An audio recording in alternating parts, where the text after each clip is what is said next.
आज का यह विषय बहुत ही महत्वपूर्ण है। हमारे शरीर की संरचना,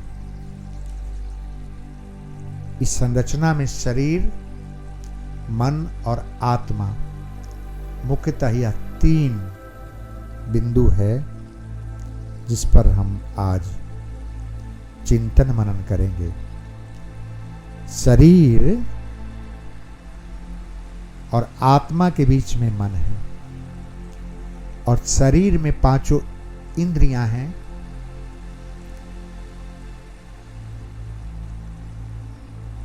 और ये 5 इंद्रियां आंख, नाक, कान, जिह्वा, त्वचा, और इसी शरीर में 7 चक्र हैं। मूलाधार, स्वादिष्ठान, मणिपुरम, अनाहत, विशुद्धि, आज्ञा चक्र और सहस्त्रार्थ। मूल रूप से इस पर हम विशेष आज चिंतन नहीं करेंगे, लेकिन हम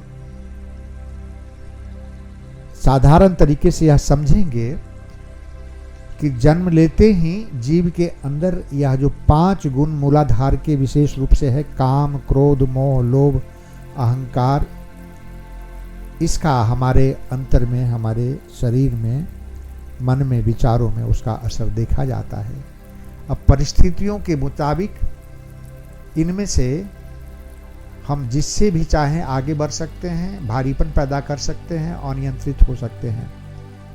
तो यह एक बहुत आवश्यक चीज़ें हैं कि मन, जो हमारी इंद्रियां हैं, शरीर है, आँख, नाक, कान, जिह्वा, त्वचा,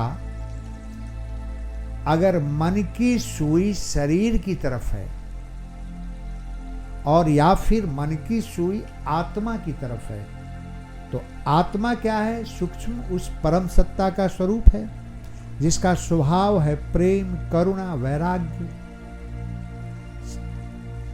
वो करुणा के भाव में रहता है। परमात्मा की आत्मा का स्वरूप ऐसा है। जैसे हम कभी किसी ठंडे प्रदेश में जाएं तो वहाँ ठंडक वातावरण, और किसी गर्म प्रदेश में जाएं वहाँ की गर्माहट, बेचैनी भरा।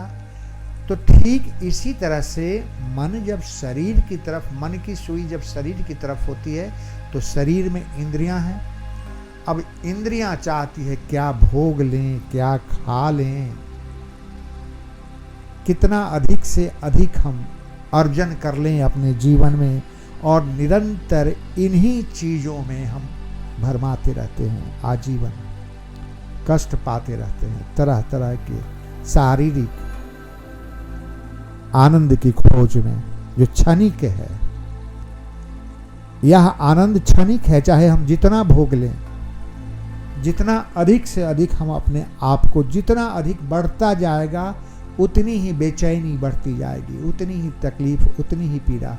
यह बहिर्मुखी हमारी वृत्ति कहलाती है। लेकिन हमें याद रखना होगा, किसी सद्गुरु के कृपा से, दैवीय कृपा से, हमारी जो मन की सुई है बीच वाली, अगर आत्मा की तरफ अगर झुकता है तो जीवन का परम उद्देश्य क्या है, इस पर ध्यान केंद्रित होगा।